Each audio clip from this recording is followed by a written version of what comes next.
pada era reformasi ini terdapat wacana tentang pemilihan hak pilih bagi anggota TNI dan Polri pada pemilihan umum.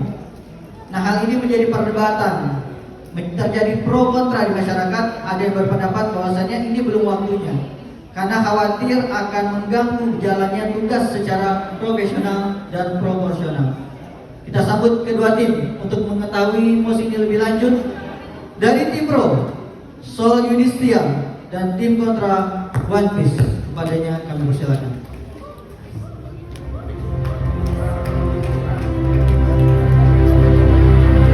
Beri tepuk tangan yang meriah untuk kedua tim.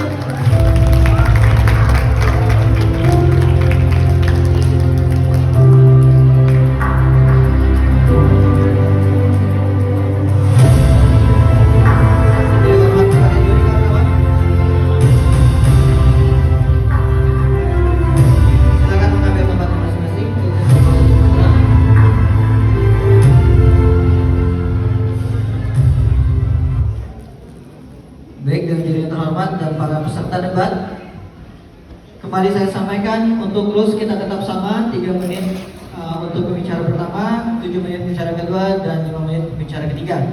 Untuk waktu interupsi kami persilakan sebanyak 3 kali maksimal dan dimulai pada menit ke-5. Untuk pembicara 1 dari tim pro, kami persilakan untuk memulai terlebih dahulu, waktu 3 menit, dipersilakan. Baik, Assalamualaikum warahmatullahi wabarakatuh. Terima kasih atas waktunya. Mohon maaf, sebelumnya boleh perkenalan terlebih dahulu. Setelah itu boleh langsung dimulai dari pembicara pertama tim pro. Terima kasih. Perkenalkan, kami dari Korps Justisia. Saya sebagai pembicara kedua dan ini sebagai pembicara pertama. Saya sebagai pembicara ketiga, Fadia Ismi. Baik, terima kasih. Kepada tim kontra kami beri kesempatan yang sama untuk memperkenalkan tim terlebih dahulu. Assalamualaikum warahmatullahi wabarakatuh. Salam sejahtera bagi kita semua. Perkenalkanlah kami dari tim kontra dengan saya Nurlinda Suksesi Silalaki selaku pembicara pertama. Di sebelah saya ada Hilarius Homping selaku pembicara kedua. Selanjutnya ada Anshela Putri Wulandari selaku pembicara ketiga. Sekian dan terima kasih. One Piece Injustice, salam keadilan. Beri tepuk tangan yang meriah untuk kedua tim. Baik, masuk ke debat yang pertama untuk opening statement. Kami persilakan pembicara pertama dari tim pro. Waktu 3 menit kami persilakan. Baik, terima kasih untuk moderator yang telah memberi saya waktu berbicara. Saya akan menyampaikan posisi saya pada hari ini yang berjudul Hak Pilih bagi TNI dan Polri pada pemilu. Pada pemilu yang pertama kali pada tahun 1955 berhasil dilaksanakan secara demokrasi dan menjadi pedoman bagi pelaksanaan pemilu selanjutnya. Terdapat 6 asas, yakni luber dan jurdil, yaitu langsung, bebas, rahasia, jujur, dan adil. Terdapat satu asas yang menjadi penguat bahwa hak pilih bagi TNI dan Polri seharusnya tidak dibatasi. Yang ini terdapat pada poin asas umum yang memiliki arti bahwa setiap warga negara yang telah mencapai usia 17 tahun dan telah menikah memiliki hak pilih tanpa diskriminasi. Berarti TNI dan Polri juga mendapatkan hak tersebut karena mereka termasuk bagian dari warga negara Indonesia ini. Kemudian, tidak ada norma yang mengatur tidak digunakan hak pilih bagi TNI dan Polri pada rancangan Undang-Undang Pemilu atau RUU Pemilu. Ini tidak termasuk pada pengaturan pembatasan hak pilih bagi TNI dan Polri pada pemilu, pada UU Pemilu dan Pilkada selama 48 tahun yang lalu. 48 tahun. Pada tahun 1955, hak pilih bagi TNI dan Polri diberikan dan diizinkan dalam memilih dan dipilih. Kata Ketua Komisi Pemilihan Umum atau KPU Republik Indonesia Indonesia, Republik Indonesia Kota Banda Aceh, itu Indra Milwadi pada diskusi hak pilih bagi TNI dan Polri. Regulasi kemudian berubah pada Orde Baru pasal UU 11 nomor 15 tahun 1165 menyatakan anggota bersenjata Republik Indonesia tidak menggunakan hak pilihnya. Peraturan ini dipertahankan hingga kini yang diubah pada UU nomor 7 tahun 2007 yang kini nama instansinya dipisah menjadi TNI dan Polri. Di garis bawahi tidak menggunakan, jadi ada hak pilih tapi tidak digunakan. Pembatasan hak pilih berdasarkan data dari International Institute of Democracy and Electoral Assistance atau IDEA, hanya Indonesia dan Kongo yang membatasi hak pilih bagi TNI dan Polri. Sekian dari saya. Baik, terima kasih kepada bicara pertama dari Pro. Kita lanjut ke bicara pertama dari kontra. Waktu 3 menit, kami persilakan.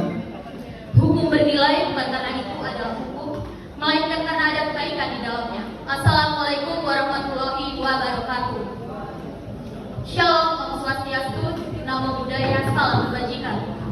Terima kasih kepada moderator, Dewan Juri yang adil lagi bijaksana, serta kepada para pengamat konstitusi yang telah hadir pada kesempatan kali ini, terkhusus kepada rekan kami dari tim Pro. Mosi perdebatan kita kali ini ialah hak pilih bagi anggota TNI dan Polri. Dengan ini kami selaku tim kontra menyatakan sangat tidak setuju dengan mosi perdebatan kita kali ini.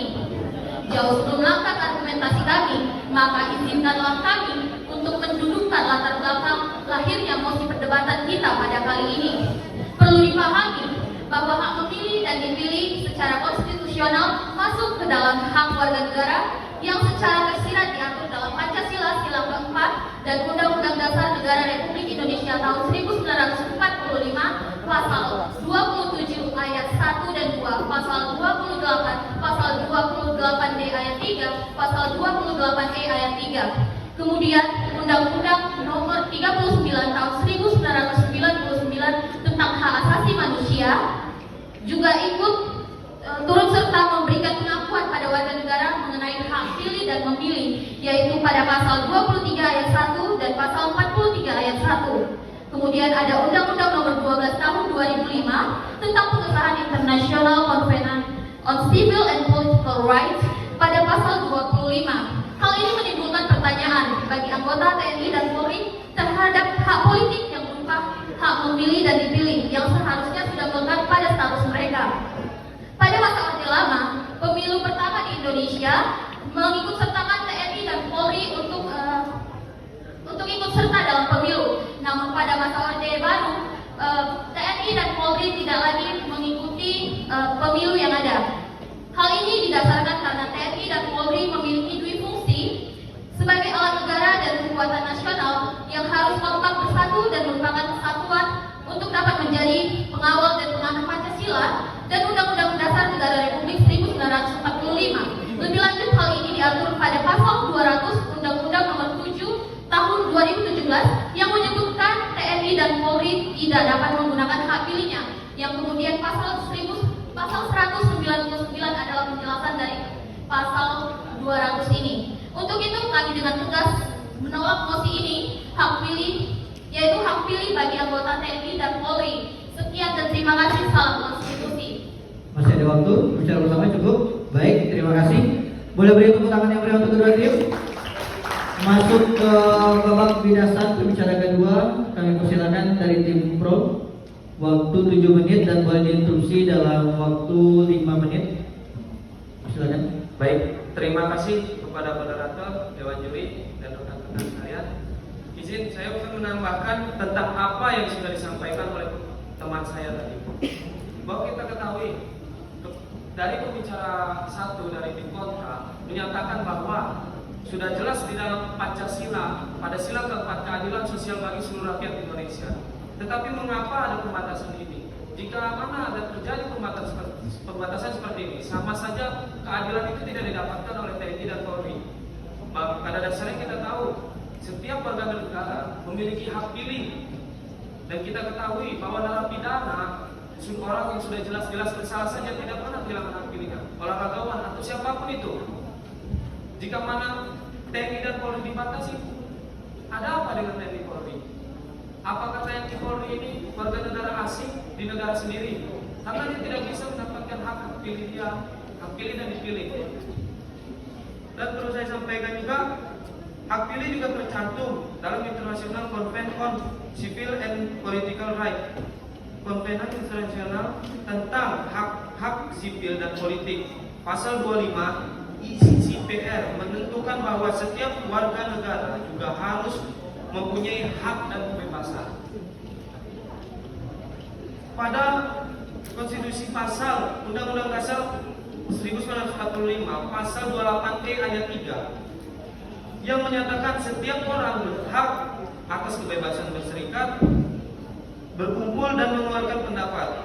Hak pilih juga diatur dalam pasal 1 ayat 2, pasal 6A ayat 1, pasal 19 ayat 1, pasal 22C ayat 1 Undang-Undang 1945. Ketentuan-ketentuan tersebut menunjukkan adanya jaminan yuridis melekat di warga negara. Maka dari situ kita tahu negara kita adalah negara demokrasi. Maka dengan demikian apapun halnya dan apapun bentuknya harus didemokrasikan, contohnya kepada pemilu.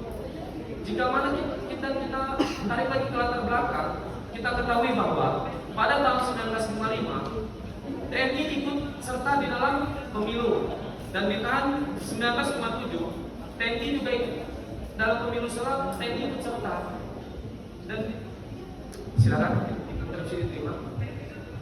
Baik, terima kasih. Homo Deus, manusia adalah serigala bagi kawanannya.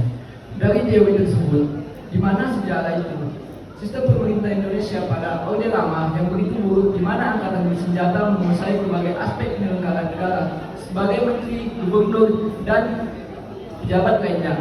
Secara kolektif, sebagai bentuk kekuasaan otoriter militer yang tirani di negeri Indonesia yang banyak merampas hak asasi setiap masyarakat, baik itu sipil, sehingga menghindari sistem yang buruk terulang, diperlukan peraturan terkait pelarangan TNI dan polisi dalam pemilu. Demikian, terima kasih. Siap, terima kasih.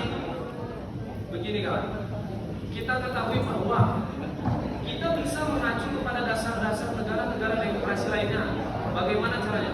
Tadi Bung mengatakan bahwa polisi bisa atau TNI bisa menguasai secara menyeluruh. Itulah yang perlu kita batasi dan itulah yang perlu dibenahi dengan bagaimana perwira tidak boleh tergabung dalam politik, tetapi boleh memilih. Karena apa? Tidak mungkin seorang sersan memerintah jenderal atau atasan, begitupun sebaliknya boleh. Nah, hal-hal tersebutlah yang perlu kita batasi.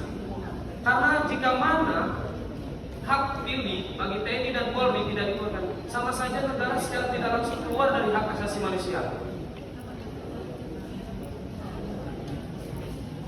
Dan di Undang-Undang Dasar Nomor 39 Tahun 99 tentang hak asasi manusia, dalam pasal 43, setiap warga negara berhak dipilih atau memilih dalam pemilu berdasarkan hak melalui pemungutan suara yang langsung, umum, bebas, rahasia, jujur, dan adil sesuai dengan peraturan perundang-undangan. Dan di RUU pasal 168 RUU Pemilu dijelaskan bahwa setiap anggota TNI dan Polri tidak menggunakan hak suaranya. Dan dengan demikian bisa kita garis bawahi bahwa mereka tidak menggunakan, bukan berarti dilarang di situ. Siap? Terima kasih. Interupsi. Masih ada waktu, silakan. Baik, terima kasih kepada Saudara Pro. Sebagaimana dijelaskan dalam Undang-Undang Dasar 1945 Pasal 30 tadi menyatakan bahwasanya setiap orang itu memiliki hak untuk dalam pemilu. Namun pada faktanya, sebagaimana dalam Undang-Undang 1945 telah dijelaskan pada hasil amandemen, sebagaimana HAM dalam pasal 28 ayat C, yakni bahwa dalam menjalankan hak dan kebebasannya setiap orang itu dibatasi. Demikian, terima kasih. Baik. Seperti yang saya sampaikan tadi, Bung menyatakan bahwa ada ketakutan-ketakutan di masa Orde Lama tentang TNI Polri menutup semuanya. Maka dari situ kan saya jelaskan, ketika mana hak ini dihilangkan, otomatis kita melanggar dari hak. Dan seperti yang Bung bilang tadi, bahwa pembatasan itu telah saya sampaikan tadi bahwa kita harus membatasi hak-hak bagi para pemimpin. Jika mana kita ketahui bahwa TNI atau Polri, lebih tepatnya kepada TNI adalah one komando. Silakan. Cukup, waktu introduksi sudah habis di 1 menit terakhir. Silakan dilanjutkan. Nah, yang perlu kita ketahui kan tadi sudah beberapa saya jelaskan. Apakah dari tim kontra tidak mengerti atau bagaimana saya tidak mengerti, tetapi bagi saya sudah cukup jelas dan sudah cukup yang saya sampaikan. Sekian, terima kasih. Masih ada waktu untuk pembicara kedua dari tim pro. Cukup. Baik, terima kasih kepada pembicara kedua dari tim pro. Kita lanjutkan ke pembicara kedua dari tim kontra. Waktu 7 menit. Kami persilakan. SMCO Juste keputusan pemerintah harus selalu jaga benar. Assalamualaikum, Shalom, Om Swastiastu, salam nama budaya. Terima kasih kepada juri 1 dan 2 dan 3 yang kami hormati. Demikian juga dengan moderator. Baik, saya akan memulai pembangunan argumentasi dari saudara saya Indah. Dirjen Keuangan, yakni Arianto dalam seminar Kepastian dan Keadilan menerangkan bahwa hukum dinamis, tapi dinamika hukum seharusnya tidak menghambat pekerjaan karena tidak adanya kepastian hukum. Pada pelaksanaan ketentuan di mana peraturan perundang-undangan apabila betul pada pilihan antara keadilan dengan kepastian hukum, maka untuk menciptakan ketertiban melalui kepastian hukum. Sebagaimana artinya kepastian hukum harus menjadi prioritas utama, sehingga selaras dengan sebagaimana diatur dalam Undang-Undang Nomor 7 Tahun 2007 tentang Pemilu sebagai alat kepastian hukum yang dibentuk melalui berbagai pertimbangan, yakni pada aspek filosofis, sosiologis, dan juga yuridisnya, merupakan sistem pemilu yang sesuai dengan kebutuhan masyarakat dan negara Indonesia yang di dalam pasal 200 memuat TNI dan Polri tidak dapat memilih dalam pemilu. Selanjutnya, dalam posisi sebagai warga negara yang memiliki hak keberadaan ketentuan atau telah mengakibatkan terjadinya ketidakpastian hukum karena dalam undang-undang mengatur prosedur pemilu baik itu DPR, DPD dan DPRD, di mana Polri masih diatur larangan terhadap penanganan hak pilih sampai saat ini. Sehingga demikian kita harus menghormati dan juga dalam putusan Mahkamah Konstitusi di mana dalam Nomor 7 Tahun 2000 Pasal 5 Ayat 2 dan 4 dalam Undang MPR juga menjelaskan tentang larangan TNI dan Polri, dan juga terdapat putusan Mahkamah Konstitusi yang berpendapat bahwasannya setiap orang itu memiliki batasan-batasannya, sehingga dalam putusan itu mengabulkan permohonan yang menyatakan bahwasannya interupsi. Seperti yang tadi saya sudah sampaikan, mengatakan bahwa di dalam TAP MPR 7 nomor tahun 2000 di situ dijelaskan bahwa setiap warga TNI Polri harus netral kan. Nah, yang tadi sudah saya sampaikan dan bilang kita itu harus patuh pada yang hak dasar. Bagaimana dengan keadilan ini? Dan semua kan dipilih oleh masyarakat seperti Mahkamah Konstitusi. Bagaimana tentang hak asasi manusia yang telah dilanggar negara ini? Terima kasih. Baik, terima kasih kepada saudara Bro. Mungkin itu adalah suatu argumen yang sangat bijak. Namun argumen tersebut sudah dibawa ke dalam sidang Mahkamah Konstitusi, di mana Mahkamah Konstitusi menyatakan dengan tegas bahwasanya TNI dan Polri itu tetap tidak memiliki dalam hak pemilu untuk membatasi ataupun adanya nanti konflik di dalam instansi-instansi tersebut. Dengan demikian, sehingga demokrasi dalam idealnya yang dimaksud oleh legislatif dan presiden dalam Undang-Undang Nomor 2007 Tahun 2007 pada pasal 200 tersebut sudah selaras dengan sebagaimana konstitusi yang dimaksud untuk idealnya sosiologis, baik itu dari empirisnya dan juga yudikatifnya maupun filosofisnya. Demikian.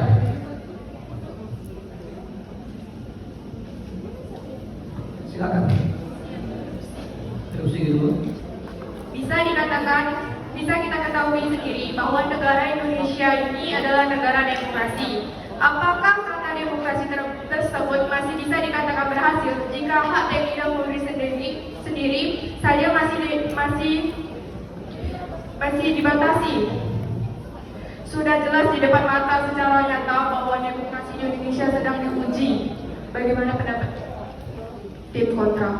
Là với đến rồi apa kata undang-undang maka itu hukumnya. Sebagaimana dalam Undang-Undang Nomor 12 Tahun 2011, di sana dalam pembentukan undang-undang tersebut melakukan secara sistematis dan tidak hanya dengan sederhana, sehingga kita harus mempercayai apa dari bahan pembentukan legislatif dan presiden.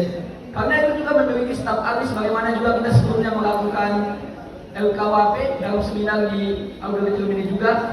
Dengan demikian, saya menolak dari yang disampaikan saudara Bro. Terus yang ketiga, kita saat saya tambahkan pertanyaan tadi, kan Bung sudah menjelaskan, tetapi saya tidak mendapatkan jawaban. Saya kan menanyakan tentang penjelasan alasannya bagaimana gitu. Kenapa alasan Bung bahwa kita ketahui negara kita ini sedang diuji tentang demokrasinya. Dan di sini saya sampaikan juga, kan di dalam RUU 168 itu sudah jelas, hanya tidak memilih, berarti bukan berarti dilarang kan? Dan tidak ada dalam norma-norma tentang hak pilih itu dilarang.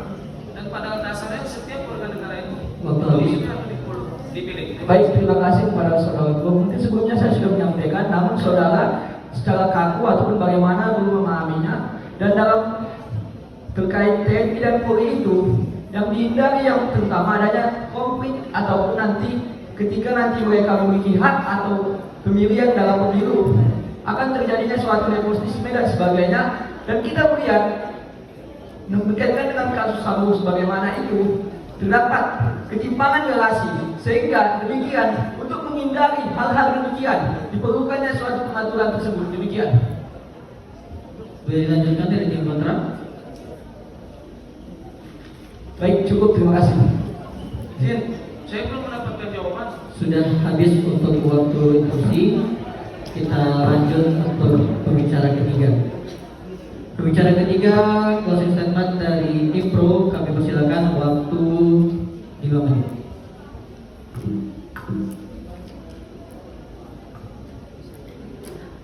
Assalamualaikum warahmatullahi wabarakatuh. Baiklah, saya selaku pembicara ketiga pada ISPI akan menyimpulkan atau mempersingkat apa yang telah teman-teman saya katakan dari tadi. Jadi, seperti yang kalian ketahui, yang telah teman-teman saya sampaikan, bahwasanya pada pemilu pertama tahun 1953 itu TNI dan ABRI masih diberikan hak pilih, masih dibebaskan untuk memilih. Bahkan pada saat itu negara masih kurang kondusif. Bahkan bagi mereka yang bertugas di daerah rawan pun masih diberikan izin untuk pergi ke tempat pemilihan. Bahkan pemerintah juga memberikan dispensasi sebagaimana ditegaskan dalam Undang-Undang Nomor 7 Tahun 1953 yang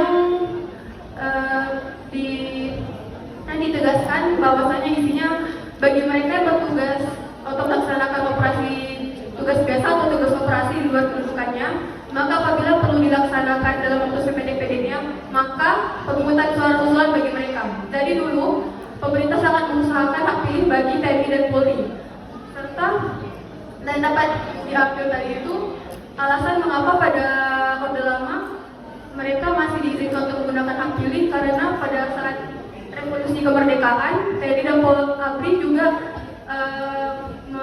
merasakan atau mengalami perubahan dalam bidang politik sosial, ekonomi maupun politik yang turut masyarakat rasakan pada umumnya. Nah, ini relate seperti keadaan sekarang.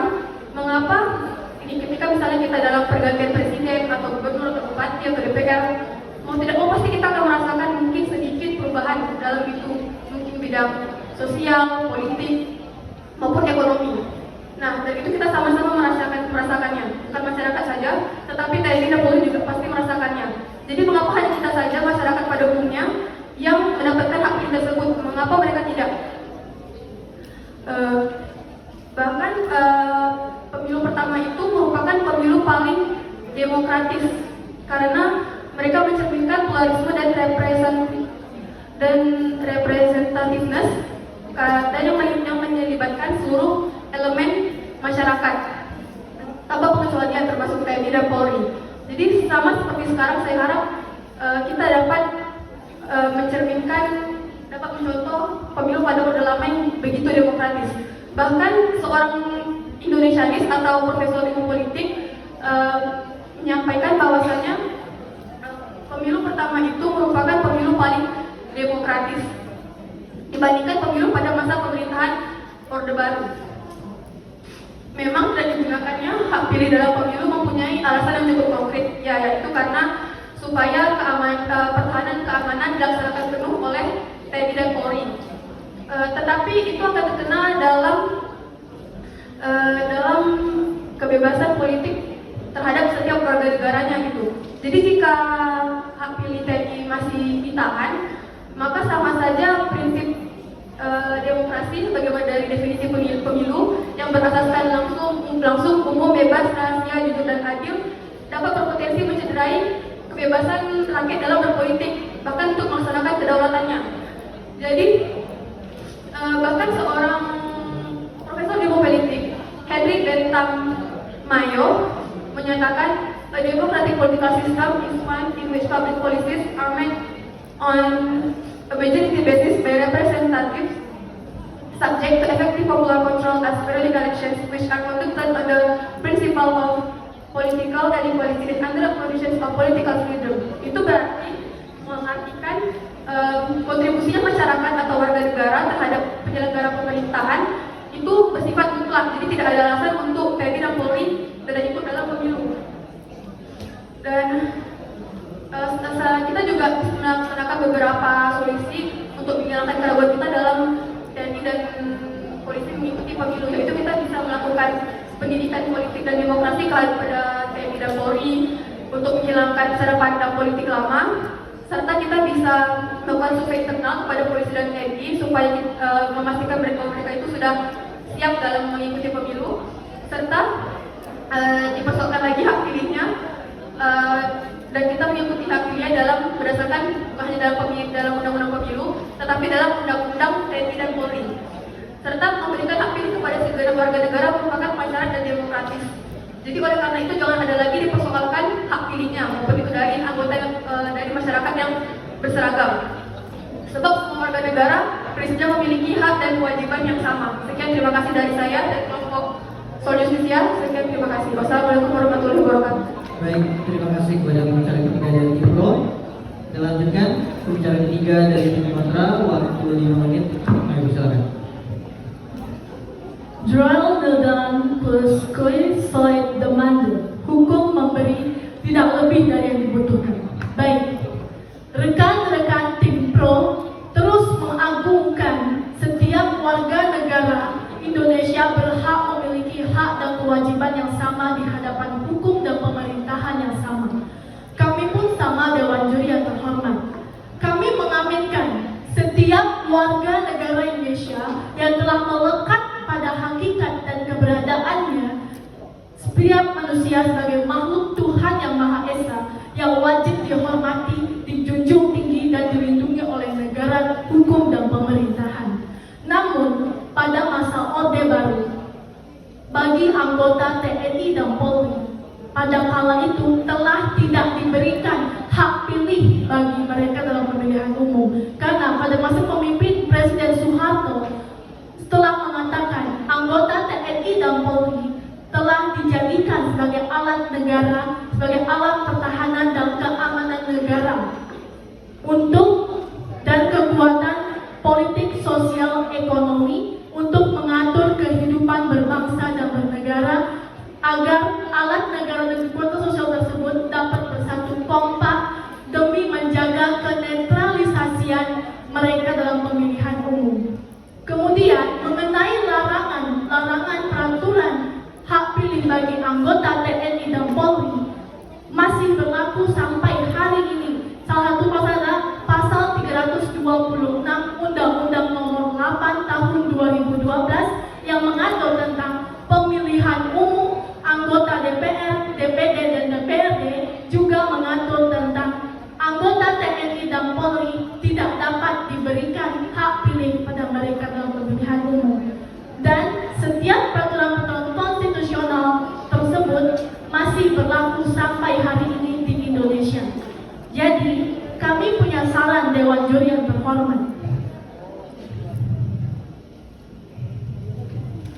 Berdasarkan argumentasi konstitusional tersebut, merupakan prinsip kepastian hukum yang merupakan salah satu bagian dari prinsip negara hukum yang telah mendapatkan jaminan terhadap Undang-Undang Dasar Dasar 1945. Maka dari itu, adanya peraturan pengecualian atau penangguhan hak pilih bagi anggota TNI dan Polri tidak dapat diberikan hak pilih pada mereka pemilihan umum merupakan suatu tindakan yang sangat dibutuhkan dan diperlukan untuk memenuhi kaidah-kaidah hukum di dalamnya, konstitusional dan hak asasi manusia internasional. Sekian dan terima kasih. Kami sebagai tim kontra tetap yakin dan konsisten terhadap pendapat kami dan tidak menyetujui seluruh argumentasi dari rekan kawan terbaik kami, tim pro, pada mosi pertemuan kita hari ini. Sekian dan terima kasih.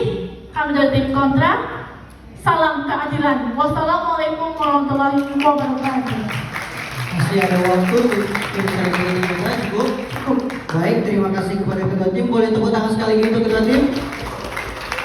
Kami persilakan dari tim pro dan tim kontra untuk saling bersama dan kembali ke tempat duduknya masing-masing.